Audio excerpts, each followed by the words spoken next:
आप देख रहे हैं ग्राम स्वराज 24 न्यूज़। अभी हम गोपालगंज में हैं और भगवान बुद्ध के मंदिर के पास है और आपको हम दिखाएंगे भगवान बुद्ध के मंदिर के अंदर जाकर तथागत बुद्ध की प्रतिमा और कैसे गोपालगंज में महात्मा बुद्ध की मंदिर है। और ठीक हमारे सामने वो जो पूर्व डीएम महेश नारायण शर्मा का भी प्रतिमा लगा हुआ है। ठीक इसके बगल में बाबा साहेब डॉक्टर भीमराव अंबेडकर जो संविधान निर्माता थे उनका भी यहाँ पर प्रतिमा बना हुआ है। तो कहा जाए तो जो गोपालगंज में महात्मा बुद्ध के जो अनुयायी है जो भक्ति हैं उनकी संख्याएं बढ़ रही है। कहीं ना कहीं बौद्ध धर्म की ओर लोगों की आस्था बढ़ रही है, लोगों की झुकाव बढ़ रही है। ऐसे महात्मा बुद्ध जो थे वो समाज के लिए एक बहुत बड़ी उनका योगदान था। तो हम इसी के साथ अंदर जाएंगे और ठीक देखिए गेट पर लिखा है बुद्ध पूर्णिमा। ऐसे कहा जाता है कि महात्मा बुद्ध का जो जन्म था वो भी बुद्ध पूर्णिमा को ही हुआ था और उनका जो ज्ञान जो उपलब्ध हुए वो भी पूर्णिमा का ही दिन था। और जब महात्मा बुद्ध महापरिनिर्वाण जब उनका हुआ तभी वो पूर्णिमा के ही दिन हुए थे। तो ऐसे बड़े ही विलक्षण और जो महापुरुष होते हैं उनके जीवन का एक कहा जाए तो एक अद्वितीय यात्रा हुआ था। इसी के साथ हम अंदर चलेंगे और हम दर्शन करेंगे महात्मा बुद्ध की और हम अपने दर्शकों को भी दिखाना चाहते हैं कि ठीक देखिए यहाँ पे महात्मा बुद्ध के जीवन से जुड़ी हुई सारी तस्वीरें और प्रतिमाएं लगी हुई है। आप ठीक यहाँ पर देख सकते हैं कि महात्मा बुद्ध के बचपन का। सर यहाँ पर थोड़ा भंते जी आइएगा तो यहाँ पे। तो हम थोड़ा यहाँ के जो भंते हैं महात्मा बुद्ध के जो अनुयायी हैं उनसे भी बातचीत करेंगे और जानने का प्रयास करेंगे, अपने दर्शकों को दिखाने का प्रयास करेंगे। ये महात्मा बुद्ध के बचपन का तस्वीर है। हाँ थोड़ा आइए थोड़ा। ये जो महात्मा बुद्ध देखा नहीं, हाँ भिक्षाटन, हाँ ये आपका नाम क्या हुआ? मैं बुद्ध प्रिय नवनीत हूँ और मैं दीक्षा आज से 10 साल पहले ले चुका हूँ और श्रामेण की भी ट्रेनिंग जो होती है बहुत भिक्षु में वो भी किया हूँ।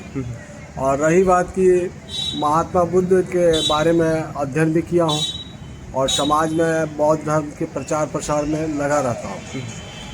और एक यूट्यूबर आए हुए हैं हमारे बुद्ध विहार में और बहुत अच्छी बातों पर वीडियो बना रहे हैं, इसलिए हम लोग का सहयोग करना कर्तव्य बनता है। तो ये महात्मा बुद्ध का जो उनका भिक्षाटन, ये जो फोटो आप देख रहे हैं, हाँ, ये बुद्ध पहली बार दिवाली जो मनाई जाती है उसी दिन वो आए थे, ना कि और कोई आया था। अच्छा। और ये तस्वीर राहुल की है और ये इनकी पत्नी का है। और ये जो चित्र है राहुल और इनकी पत्नी को देखे और लोग बोलता है कि रात्रि में छिप कर भागे। हाँ। ये गलत मैसेज है। अच्छा, हाँ। ये एकदम गलत है। इन्होंने कहकर अपने पिताजी, माताजी, पत्नी सबसे आज्ञा लेकर गए, लेकिन कुछ इतिहासकारों ने गलत लिखा है तो उस गलती को तो हम लोग मान्य नहीं मानते हैं और यही देखकर चले गए। इसके बाद गृह त्याग जब किए थे, अच्छा उसको धम्म में क्या कहते हैं? गृह त्याग को गृह त्याग महाभिष्कर्मण। अच्छा, महाभिष्कर्मण। ये तस्वीर जो ये तस्वीर ये कंकाल रूपी जो मूर्ति बुद्ध की दिख रही है तथागत बुद्ध की, ये घटना है कि जब ये जानते थे कि माताएं किसी भी पर्व को करती हैं तो उपवास रखती हैं। उपवास रखेंगे, शरीर को कष्ट पहुंचाएंगे तो हमारे भगवान खुश होकर हमको कुछ आशीर्वाद दे देंगे। लेकिन ऐसा नहीं हुआ। इन्होंने 12 साल बिना अन्न के पानी तो ग्रहण करते थे और ध्यान लगाए। दुर्गेश्वरी पहाड़ी बोध गया के बगल में 10 या 15 किलोमीटर दूर में पहाड़ी है। उस पहाड़ी पर एक गुफा था, उस गुफा में मैं गया हूँ, त्रिशरण पंसील किया हूँ वहाँ पर। उस गुफा की तो अब क्या था कि इन्होंने बोला कि मैं समाज को जो ज्ञान देने की बात के लिए आया था वो तो दे नहीं पाया। और रही बात की मेरे मृत्यु हो जाएगी क्योंकि शरीर कमज़ोर हो गया। अब इन्होंने क्या किया, वहाँ से निकलकर और मन बना लिया कि मैं भोजन ग्रहण करूँगा। वो बैसाख का पूर्णिमा दिन था और बरगद के पेड़ के नीचे आकर बैठ गए। इनके मित्र लोग नहा धोआ रहे थे, तो यहाँ से कहानी ये शुरू होती है। बरगद के पेड़ के नीचे बैठने का ध्यान लगाकर तभी एक कन्या सोने के पात्र में, सुजाता नामक कन्या आई और देखी कि सुजाता जी की यह छोटी सी कहानी है कि सुजाता जी जो थी वो जब बड़ी हुई, 15-16 साल की हुई, तो उनके माता पिता लोगों ने बताया कि तुमको ससुराल जाना है, तुम्हारी शादी हो जाएगी। तो उन्होंने उस वृक्ष से मन्नत मांगा कि मुझे अच्छा पति, अच्छा घर, अच्छी सास ससुर मिल जाए। अच्छा मिला। उसके बाद फिर वो नैहर आई तो कुछ लोगों ने बोला कि नया समाचार नहीं सुनाओगे, मतलब बच्चा होना ऐसा करके। अब क्या था, उन्होंने फिर सोचा और बरगद के पेड़ के पास आकर उन्होंने मन्नत मांगा कि मुझे एक पुत्र की प्राप्ति हो। तो जब पुत्र की भी प्राप्ति हो गई तो उन्होंने जब आए नैहर, मतलब ननिहाल, तो उस पेड़ के पास खीर भोजन लेकर चढ़ाने गई। प्रथम बार दुनिया में पहली बार वो खीर भोजन बरगद के पेड़ के पास लेकर गई। अब क्या था, वहाँ तथागत बुद्ध डुंगेश्वरी पहाड़ी से निकलकर बैसाख पूर्णिमा के दिन वहाँ आकर ध्यान मुद्रा में बैठे हुए थे। अब ये बालिका को लगा कि सुजाता को कि इस पेड़ का जो इष्ट है, आत्मा है, चाहे भगवान कहिए या देवता कहिए, वो निकल कर मुझे दर्शन देने के लिए बैठे हुए हैं। वो अपना बैठी और बैठने के बाद आँख मूंदी और हाथ जोड़कर सारी कथा सुनाई और बोली कि देव, भगवान या आत्मा या जो भी हैं आपके लिए मैं खीर भोजन लाई हूँ, चूँकि आपके द्वारा आशीर्वाद के रूप में मुझे पति, सास, ससुर, बच्चा सब कुछ की प्राप्ति हुई। और वही तथागत बुद्ध ने भोजन ग्रहण किया और भोजन ग्रहण करने के बाद से आगे बढ़े तो एक कुश घास जो होता है, राड़ी जिसको भोजपुरी में बोला जाता है, कुश बोला जाता है, जिससे माड़ो छवाता है, वो लेकर जा रहा था। किसान ने देखा कि ये लंबे आकृति वाले व्यक्ति, विचित्र चेहरे वाले व्यक्ति, उनको प्रणाम किए और बोले कि मैं कुछ देना चाहता हूँ। तो बुद्ध मौन रहकर भी 1000 प्रश्नों का उत्तर दिया करते थे। अब क्या है कि उसके घास को ले लिया उन्होंने, कुश को, और गए। और गया में जो बौद्ध गया वृक्ष है, वो वृक्ष को बताया जाता है कि 13वीं पीढ़ी है या 25वीं पीढ़ी है। उस पेड़ के पास उसको बिछा दिए और उस पर बैठकर उन्होंने ध्यान लगाया और बैसाख पूर्णिमा के दिन उनको ज्ञान हो गया। तो अब मैं बताना चाहता हूँ, बुद्ध और तथागत बुद्ध और पूर्णिमा दोनों का संबंध अटूट है। जन्म लिया इन्होंने बैसाख पूर्णिमा को। बैसाख पूर्णिमा के दिन उनको ज्ञान की प्राप्ति हुई। आषाढ़ पूर्णिमा के दिन वो माता के पेट के गर्भ में आए और बैसाख पूर्णिमा के दिन ही उन्होंने शरीर को कुशीनगर में त्यागा, महापरिनिर्वाण जी। तो वो अति शुभ दिन बोला जाता है। तो सुजाता जी का खीर खाए और घास वाले का कुश लेकर गए और वहाँ बैठे बैसाख पूर्णिमा के दिन और ज्ञान की प्राप्ति उनको हो गई। और मंदिर, बौद्ध गया के मंदिर के बगल में कमल का फूल पत्थर का बना हुआ है। वो इसका है कि जब तथागत बुद्ध को ज्ञान हो गया, तथागत बुद्ध को जब ज्ञान हो गया तो अब उन्होंने किया क्या कि वहाँ से उठे और उठने के बाद से उन्होंने चलना शुरू किया। तो बताया जाता है कि वो कमल का फूल निकल जाता था, उनके पैर मिट्टी पर नहीं पड़ते थे। जो आज भी पत्थर की मूर्ति रूप में कमल के फूल बनाए गए हैं मंदिर के बगल में। और वहाँ एक छोटा सा मंदिर है, उस मंदिर पर बैठकर उन्होंने 7 दिन एकटक जो वृक्ष, बोधि वृक्ष है, उस पर ताकते रहे। जब पूरा ज्ञान उनको हो गया तो ज्ञान होने के बाद से वो मित्रों से वादा किए थे कि अगर आप लोग को ज्ञान मिल जाएगा तो मुझे दे दीजिएगा, मुझे ज्ञान मिल जाएगा तो आप लोग को दे दूँगा। अब ये ज्ञान लेकर भटकने लग। वही मित्र थे, सखा थे जो उनको बीच में छोड़ कर भागे थे। हाँ, खीर अच्छा, खाने के टाइम हाँ, में हाँ, हाँ, वो हुआ क्या कि उन लोगों को लगा कि कन्या का बनाया हुआ हाँ, खीर जब ये खा लिए तो इसका मतलब ये गृहस्थ आश्रम में भागेंगे, मतलब गृहस्थ आश्रम चले जाएंगे।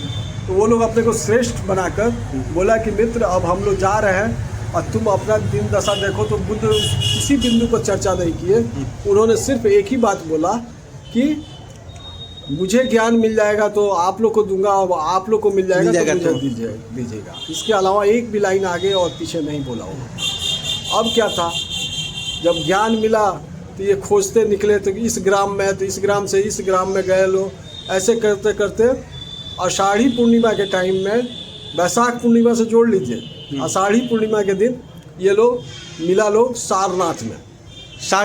हाँ, पांचों मित्र देखा तो हंसने लगा कि हमारे बिना इनको मन नहीं लगा है तो फिर आए हैं पीछे पीछे। लेकिन तथागत बुद्ध जब वहाँ गए तो बोले कि देखो मित्र, वैशाख पूर्णिमा के दिन मुझे ज्ञान की प्राप्ति हो गई है, और ज्ञान की प्राप्ति हुई तो मैंने वादा किया था कि तुम्हें दूंगा और तुम्हें हो तो अब मुझे देना। तो मैं ज्ञान देने आया हूँ, और आज वैशाख आषाढ़ी पूर्णिमा है, और वहीं फर्स्ट धर्म चक्र परिवर्तन बोला जाता है। धर्म चक्र परिवर्तन, हाँ, तो वही पहला उपदेश उन्होंने, जीवन का पहला उपदेश उन्होंने सारनाथ में धमेक स्तूप के पास पांचों मित्र को दिया, और पांचों मित्र ने उसको एक्सेप्ट किया, किसी ने भी उसमें एक लाइन काटा नहीं। और उसके बाद तथागत बुद्ध का जीवन काल तो बहुत लंबा है। अच्छा, उसी को पंचशील बोलते हैं? नहीं, हाँ, त्रिशरण और पंचशील, अष्टांगिक मार्ग, ऐसे बहुत कुछ चीजें हैं, और वीडियो में पार्ट टू पार्ट बनाएंगे तो नहीं तो पंचशील के बारे में हम बता देंगे। अच्छा, जैसे ये ठीक है, तो कुछ और भी हम जानने को प्रयास करेंगे। ये महात्मा बुद्ध की प्रतिमा है, और इनके प्रतिमा के ठीक जो ये भिक्षा पात्र है, जब महात्मा बुद्ध जो भिक्षा पात्र लेकर चलते थे, भिक्षाटन पर ही उनका जीवन चलता था, उनके अनुयायी को भी चलता था, तो मैं अपने दर्शकों को दिखाना चाहता हूँ। और हम थोड़ा पंचशील के बारे में भी संक्षेप में जानने का प्रयास करेंगे। हाँ सर, आपका क्या नाम हुआ? मैं डॉक्टर DN चौधरी, धरोहर degree college Siwan, assistant professor के पद पर नियुक्त। अभी हाल फिलहाल मेरा गेस्ट फैकल्टी गया में हो गया है। तो ऐसे पंचशील के बारे में, पंचशील का मतलब होता है जो मैंने पंचशील का जो प्रत्येक जो है जितने भी बौद्ध धर्म के अनुयायी जो हैं, चाहे मंदिर से लेकर चाहे जितने भी जो है उनके पद चिन्हों को चलने वाले, उसको मानना आवश्यक है। पंचशील है क्या? हाँ, पहले इसमें जानना जरूरी है। इसको सरल भाषा में थोड़ा सरल भाषा में बता दें। प्राणिपाति वेदम शिखापदम समाधि, मैंने प्राणी हिंसा नहीं करना। अच्छा, चाहे किसी भी प्राणी को, चाहे कैसे भी हो, उसको हिंसा नहीं करना। अकारण, बिना कारण के जो हिंसा नहीं करना है। मैंने हिंसा से मुक्त जानवर रहने की शिक्षा इसमें दी जाती है। पहली बात मैंने अहिंसक बनना है, इसलिए इनको कहा गया अहिंसा परमो धर्म।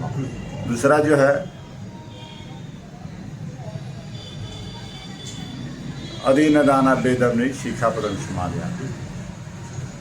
मैंने किसी दूसरे के वस्तु को नहीं छूना है। मैंने दूसरे के वस्तु को अपना वस्तु नहीं समझना, नहीं समझना है। जो किसी की भी वस्तु है, बिना जो है उससे पूछे हुए, बिना ये किए हुए उसको जो है मैंने आपको जो है ग्रहण उसको नहीं करना। मैंने बिना उसकी अनुमति के बगैर आपको कुछ नहीं करना। उसका तीसरा जो है कामेशु मिथ्याचारा वेदामृत शिक्षापदम समानिया। दूसरे की बेटी बहन को अपने बेटी बहन समझना है। मैंने बेविचारी बन करके नहीं रहना। मैंने संपूर्ण मानव समाज के प्रति, चाहे जैसे भी जिसकी भी जो बहू बेटी हो, अपनी बहू बेटी मानना है, और उसको शुद्ध रूप से जो है मान लीजिए चूँकि अपना मान करके चलना है। जैसे अपनी बेटी है, अपने बहन है, अपनी माँ है, जैसे आप अपने घर पर जो जिस ढंग से मैंने मानते हैं, उस तरह से दूसरे किसी अदर पर्सन की जो बेटी बहन को आप, यानी पूरे संसार में वैसे जीने का प्रयास, संसार में जन्म एक रस रूप में रहना है। उसमें कहीं भेदभाव मैंने किसी तरह की कोई मैंने बेविचारी जो है मैंने नहीं बनना है। चौथा है जो आपको यौन बाजान मूसावादा वेदमृत शिखापदम समाधियान। मैंने अनावश्यक जो है बात आपको जो है किसी तरह का हो नहीं बोलना है। मैंने कटु वचन आपको नहीं बोलना है, मधुर वचन बोलना है। और संपूर्ण समाज में जो एक रस बन करके जो वचन चलना है, समतामूलक समाज के जो है निर्माण करना है। और लास्ट में है सूरा में पठाना वेदम शिक्षा पदम समाधानी, मैंने किसी तरह के नशा पता जो है आपको नहीं करना, चाहे मैंने दारू का हो, चाहे बीड़ी का हो, सिगरेट का हो, पान का हो, गुटखा का हो, खैनी का हो, मैंने किसी भी तरह के नशा, गांजा, दारू अगर मैंने जिस तरह की नशा हो, नशा मुक्त होकर कराना है। यही जो है मैंने पंचशील है। इस पे जितने भी बौद्ध धर्म के अनुयायी है उनको सबको जो मानना है और चलना है, चाहे भंते हो और चाहे जो आपका जो बौद्धाचार्य हो, चाहे उपासक उपासिका जो भी हो, हाँ, हाँ। सबको जो है मान लीजिए इस चीज को जो पंचशील को मानना, पंचशील को पालन करना। हाँ। उपासक को और सभी लोगों को, भंते जी लोगों को 10 सील का पालन। अपन भंते जी लोगों को तो बहुत है, उसमें 10 सील है और 272 है, 270। अच्छा, ये जो तलवार लिए हैं इनका क्या नाम है? सम्राट अशोक। ये सम्राट अशोक है। सम्राट अशोक के शासन काल में बौद्ध धर्म पूरे भारत में माने अपने चरम मंजिल पर मानवता का स्वरूप, मानवता के स्वरूप में पूरे भारतवर्ष में फैला हुआ था। और उसी समय कहा जाता है कि भारत को सोने के चिड़िया कहा गया, क्योंकि मानो एक सब, मानो एक है। इनका हृदय परिवर्तन जो हुआ। सम्राट अशोक जो थे ये बड़े क्रूर आदमी थे और शासक थे। और ये कलिंग के युद्ध में जब गए और कलिंगा युद्ध जीत लिया, जीतने के बाद बाहर निकले तो एक महिला जिसका 12 साल के पुत्र की हत्या हो चुकी थी, वो अब महिला आई सामने और बोली कि मेरा पूरा परिवार तो तुम लोगों ने काट ही दिया और मैं रहकर क्या करूँगी, लेकिन राजा को बताऊँगी। सम्राट अशोक को उन्होंने बताया कि मेरे पुत्र को काट दिया गया। तो अशोक यही जानते थे कि कोई व्यक्ति गलती करेगा तो उसको काट दिया जाएगा। बोली कि सैनिक अगर पहचानती है तो बताइए, उसको कटवा देते हैं। वो बोली इससे ना मतलब नहीं है, मेरा बच्चा जिंदा कीजिए आप, क्योंकि आपका प्रण था कि छोटे बच्चों को नहीं काटना, हत्या नहीं करनी है। अब क्या था, ये प्रश्न उनको दिमाग में एकदम टन टन टन टन घंटी की तरह बजता रहा। और बाद में कुछ बौद्ध भिक्षु लोग से मिले और जब ज्ञान पंचशील त्रिशरण को जाना उन्होंने, तो बोला कि अरे वाह, किसी भी व्यक्ति की हत्या करके उस पर विजय प्राप्त करने से तो बड़ा विजय प्राप्त है कि उसके मन पर विजय प्राप्त कर लिया जाए। और वहीं उन्होंने विजयादशमी के दिन जो उन्होंने बौद्ध धर्म को ग्रहण किया और ग्रहण करने के बाद पूरे विश्व में फैलाने का काम किया। और सबसे बड़ा त्याग तो ये है कि अपनी बड़ी बेटी मतलब जवान बेटी और जवान बेटा महेंद्र और संघमित्रा दोनों को इन्होंने एक बौद्ध पीपल का पेड़ जो गया वाला था वो लेकर श्रीलंका में भेजा गया। और आज भी श्रीलंका में जाएंगे तो किसी देवी देवता भारत के का नाम लोग नहीं जानते हैं, लेकिन तथागत बुद्ध का नाम लोग जानते हैं। और एक छोटी सी अपनी कहानी बताता हूँ। ये कार्यक्रम हमने 2016 में कराया था बुद्ध जयंती मनाने के लिए, बैसाख के दिन। अब क्या था कि ऊपर में तथागत बुद्ध की फोटो लगा दिया और नीचे में एक साइड सम्राट अशोक और एक साइड अम्बेडकर साहब का। अब कुछ लोग अम्बेडकरवादी आए तो बोले कि अशोक का फोटो क्यों लगाए हैं। कुछ लोग अशोकवादी लोग आए, वो लोग बोले कि अम्बेडकर का फोटो क्यों लगाए हैं। तो मैंने बोला कि दोनों फोटो, तीनों फोटो अपने आप में है, क्योंकि बुद्ध और अशोक और अम्बेडकर तीनों को अलग नहीं किया जा सकता। इतिहास में तीनों आदमी एक साथ ही हैं। तो लोगों ने बोला कैसे। मैंने बोला कि जब आपका धन है और जब मरते हैं तो आपका धन तुरंत ट्रांसफ़र आपके बेटा बेटी माँ बच्चों के पास हो जाता है। वैसे ही सम्राट अशोक बुद्ध का जो ज्ञान था वो उनके बच्चे तो फैलाए ही, सब जगह गया, लेकिन सम्राट अशोक ने इसको दुनिया में फैलाने का काम किया, इसलिए वो उनके विचार पुत्र हुए। और दूसरे विचार पर जब भंते लोग का नरसंहार हो गया, नालंदा विश्वविद्यालय को जला दिया गया, जो 6 महीने किताबें जली थी, वर्ल्ड के पहली यूनिवर्सिटी थी। तो सम्राट अशोक जो सम्राट अशोक एक सेकंड रोक दीजिए।